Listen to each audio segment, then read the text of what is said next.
amiloidosis es un conjunto de enfermedades en realidad, ¿no? Dependiendo de cuál sea la proteína que se pliega de forma anómala y se deposita en los distintos órganos, pues la presentación clínica, la edad, la puerta de entrada de los pacientes es muy variable, ¿no?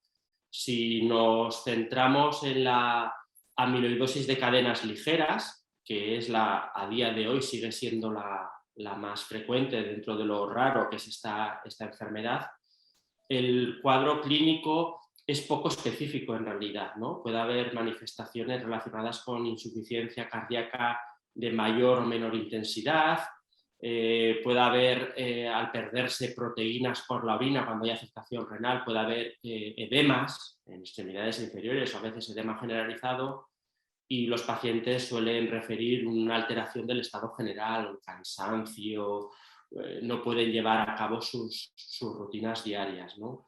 ¿Cuál es la puerta de entrada? ¿Cuáles son los primeros profesionales sanitarios que ven a estos pacientes? Pues habitualmente suelen ser cardiólogos, nefrólogos, internistas por aquello de la sintomatología en específica.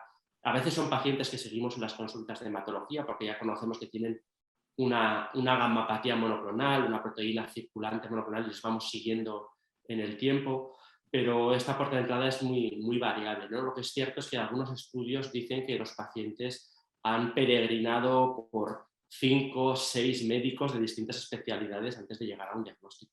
Yo creo que en la amiloidosis en los últimos años sobre todo ha habido un fenómeno de concienciación importante, ¿no? Por parte de los distintos profesionales sanitarios implicados en su detección, y eso ayuda a un diagnóstico precoz, aunque aún tenemos mucho trabajo por hacer en ese campo. Y al mismo tiempo se ha profundizado muchísimo el conocimiento de cuál es la historia natural de esta enfermedad. Se han identificado marcadores pronósticos que son muy útiles a la hora de elegir cuál es el tratamiento óptimo para cada paciente, ¿no? Y por supuesto pues ha habido avances terapéuticos muy relevantes en los últimos años. El diagnóstico precoz es clave en esta enfermedad, ¿no? Es importante diagnosticar a los pacientes cuando la afectación de órganos críticos, como sobre todo el corazón, pues no es muy intensa, ¿no? Porque esto determina el pronóstico. Se está profundizando mucho en saber cuál es el mecanismo fisiopatológico que está detrás de ese plegamiento anómalo de la cadena de la inmunoglobulina que conduce al depósito de amiloide de cadenas ligeras, ¿no? Y eso puede llevar, de momento está en fase de desarrollo, a la generación de nuevos fármacos, estabilizadores de proteínas, etc. Pero mientras tanto se ha conocido lo que comentaba antes, ¿no? Se ha profundizado mucho, se han identificado marcadores pronósticos que ayudan a conocer cuál es la severidad de la afectación de un paciente en el momento del diagnóstico, a monitorizar la respuesta, a adaptar el tratamiento a cada circunstancia. Aquí vamos un poco a contracorriente. El sentido común dice que aquellos pacientes con mayor enfermedad, con mayor carga de enfermedad, pues lo lógico sería pensar tratamientos más agresivos, que va al contrario. Aquí el tratamiento, vamos un poco al revés, porque estos pacientes con afectación cardíaca severa, por ejemplo, no toleran determinados tratamientos y tenemos que ir haciendo ajustes, ¿no? Y esto ha sido un avance de los últimos 15, 20 años. Bueno, la diferencia está en el precursor, en la proteína que se deposita. En este caso es una proteína que procede de unas células que tenemos en la médula ósea, que son las células plasmáticas, que son las que producen los anticuerpos. En este caso hay una población clonal de células plasmáticas que todas producen la misma inmunoglobulina, que tiene la particularidad de que se pliega de forma anómala, se hace insoluble y se deposita, ¿no? Otras amiloidosis tienen su origen en proteínas, por ejemplo, del hígado, como es el caso de la transtiratina, que se inestabiliza bien sea por mutaciones o por procesos ligados a la edad. La diferencia entre unas amiloidosis y otras, luego en la práctica, es que además de que pueda haber diferencias en cuál es el órgano diana que más comúnmente se ve afectado o cuál es la tolerancia que tienen esos órganos a ese tipo concreto de amiloide, bueno, desde luego el tratamiento no tiene nada que ver, el de una amiloidosis con otras, ¿no? Porque a día de hoy, en este momento, no disponemos de un tratamiento común para todas ellas, ¿no? Sino que generalmente lo que se hace es o evitar la producción de la proteína implicada o, mediante otras moléculas, favorecer su estabilización, ¿no? Pero son tratamientos dirigidos a cada una de las formas de amiloide. El pronóstico de los pacientes con amiloidosis de cadenas ligeras depende mucho de la severidad de la afectación cardíaca en el momento del diagnóstico, ¿no? Pero bueno, a mí lo de hablar de cifras es un poco, puede llevar a cierta confusión, porque nos quedamos con el término, con el número estadístico, ¿no? Lo cierto es que las curvas de supervivencia han mejorado muchísimo en los últimos años. Hay estudios que muestran las curvas de supervivencia de pacientes con amiloidosis AL en distintos quinquenios, ¿no? De 2000-2005, 2005-2010, 2010 y cada vez van mejorando, ¿no? Y cada vez es menos extraordinario encontrarnos con pacientes que se convierten en largos supervivientes, incluso algunos de ellos que tenían afectación severa en el momento del diagnóstico. En este momento los tratamientos principalmente van dirigidos a atacar esas células, entre comillas, malas de la médula ósea y de esta forma evitar la producción de la proteína patológica que luego se depositará.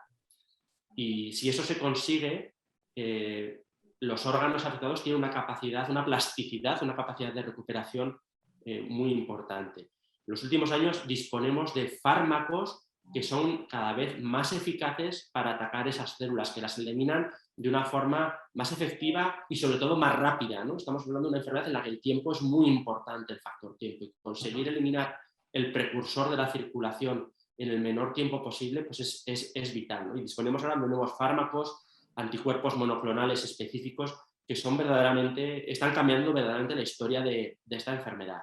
Y al mismo tiempo se está investigando en poder tratar por otros mecanismos, ¿no? Se están desarrollando nuevos agentes que podrían favorecer la reabsorción del amiloide en formación o incluso del amiloide antiguo, ¿no? Favorecer su fagocitosis. Lo cierto es que los resultados en la amiloidosis actualmente son bastante esperanzadores y la supervivencia es prolongada, ¿no? Es verdad que algunos pacientes a lo largo con el tiempo pueden experimentar recaídas y precisar nuevos tratamientos, segundas líneas, terceras líneas, ¿no?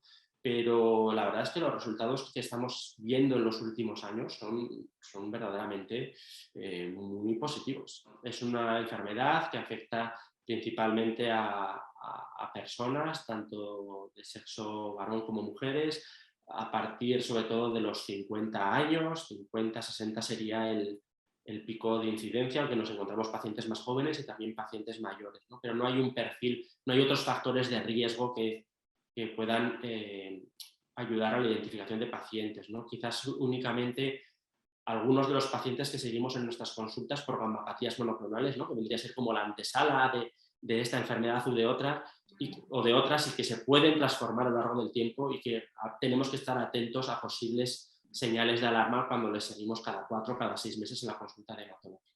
No disponemos de datos específicos en España. A nivel global, en el mundo occidental se ha estimado una incidencia de 10-15 casos por cada millón de habitantes y año, pero me temo que esta cifra en realidad infraestima el valor real, que probablemente sea algo superior. Los pacientes, hombre, lo primero desde luego es insistir en la importancia del diagnóstico precoz, ¿no? Y de la concienciación de los distintos profesionales sanitarios potencialmente implicados en identificar de forma rápida a estos pacientes, porque como decía antes, el tiempo es oro, ¿no? Una vez que el paciente viene a la consulta con el diagnóstico, es muy importante una explicación tranquila, sosegada, de cuál es la naturaleza de la enfermedad, que entiendan bien en qué consiste, que entiendan bien cuál es el objetivo del tratamiento y por qué vamos a dar determinado tratamiento y qué seguimiento implica. Y al mismo tiempo hay que transmitirle la necesaria esperanza, ¿no? Que hoy en día es una esperanza que, como decía antes, está más que justificada en datos, ¿no? Muchos pacientes vienen a la primera consulta a veces con un estado funcional pues bastante alterado, ¿no? por la enfermedad, y al inicio del tratamiento ellos mismos dicen, ¿no? Que no se encuentran mejor. Es importante advertirlos. Al principio no hay que esperar una respuesta milagrosa en poco tiempo, pero sí que a medio plazo los resultados en muchos pacientes son muy evidentes, ¿no? La mejoría ya no solo analítica, sino funcional. Me gustaría igual subrayar la importancia de la investigación, ¿no? Y de promover la participación de los pacientes en los ensayos clínicos que actualmente están en marcha.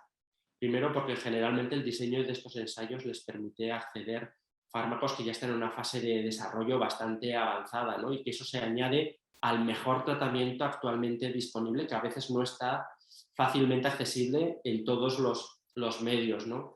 Entonces, sí que, bueno, desde aquí lanzar un mensaje animando, ¿no? Sobre todo a los pacientes, que a veces alguno puede tener reticencias, de la importancia de la participación en los ensayos clínicos, porque será la forma de conseguir mejorar aún más las mejoras que hemos visto en los últimos años.